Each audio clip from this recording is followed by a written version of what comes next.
आप बहुत बहुत कहते हैं कि राजनीति में जो आदमी स्वाद लेता है वही लंबे वक्त तक आगे बढ़ता है। तो आप लगातार इसी तरीके से अपने आचरण को भी रखते हैं और लगातार जो यहाँ के लोकल पत्रकार है, जब उनसे बातचीत होती है तो जो उनसे बातचीत आप करते हैं वो भी आप ऐसे ही टपरी पर और दुकान के आगे अमूमन करते हुए नजर आते हैं। ये भी नब्ज पकड़ना ही है शायद, जो मैं जनता की नब्ज की बात कर रहा था वो भी नब्ज पकड़ने जैसा ही कुछ।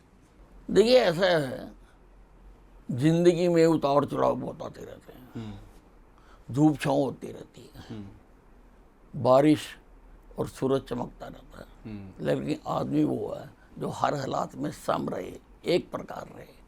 तो कल हम सड़क पे बैठते थे, मैं आपको एक घटना बताता हूँ। जी जी जी। मैं पिछले 40-50 साल से अपने शहर के मुख्य बाजार सदर बाजार के चौक पर बैठकर चाय पीता हूँ। 10-15 लोग साथी भी आ जाते हैं, गपशप करते हैं, अखबारें पढ़ते हैं, बातचीत करते हैं। जिस दिन मैंने मंत्री पद की शपथ ली, मैंने गाड़ी उठाई और सवेरे में जाके वहाँ बैठ गया और मैं अखबारें पढ़ने लग गया। थोड़ी देर बाद मैंने देखा तो सारी छतों पर लोग खड़े थे। मैं घबरा गया, मैंने साथियों से पूछा क्या हुआ। मैंने कहा क्या हुआ, क्या हो गया, किसको देख रहे हैं?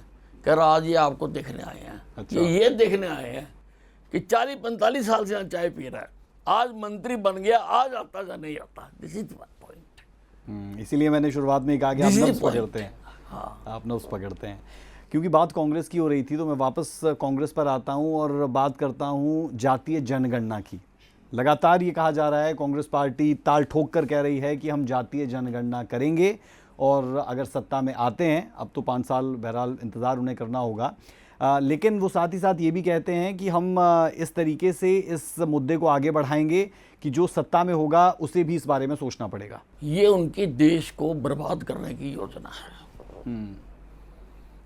कांग्रेस पार्टी के डीएनए में समाज को तोड़ना है,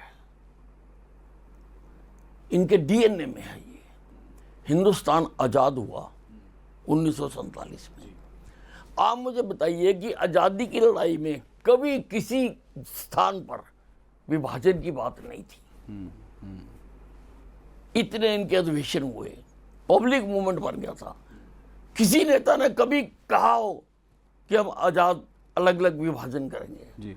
जैसे आजादी मिली, इन्होंने देश का विभाजन कराया। और किस आधार के ऊपर? भौगोलिक विभाजन नहीं था वो। 10 लाख लोगों के कत्ल का इल्जाम है कांग्रेस पार्टी के ऊपर, और न जाने कितने लोगों को इन्होंने घर से बेघर किया। इनके डीएनए में है। 1984 में सिख दंगे हुए,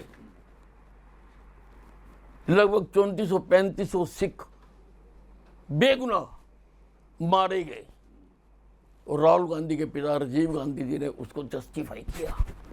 उन्होंने किया कि अगर कोई बड़ा पेड़ गिरता है तो धरती हिलती है। ये इनकी सोच, ये सोच है। हिंदू मुस्लिम को लड़ाने के बाद अब ये चाहते हैं कि पड़ोसी पड़ोसी लड़े, एक मोहल्ला दूसरे मोहल्ले से लड़े, एक गांव दूसरे गांव से लड़े। ये इनकी योजना है। अरे क्यों भारतीय बनकर नहीं रह सकते? क्यों हिंदुस्तानी बनकर नहीं रह सकते? अनेकता में एकता भारत की विशेषता। कोई धर्म नहीं हमारा, कोई जाति नहीं हमारी, हम सब हिंदुस्तानी। क्यों नहीं पैदा होने देते इस भावना को देश में? क्यों हर वक्त आप भाइयों को भाइयों से लड़ाने की प्लान करते रहते हैं? बहुत गहरी साजिश है इसके अंदर। देश को इस बात को समझना चाहिए।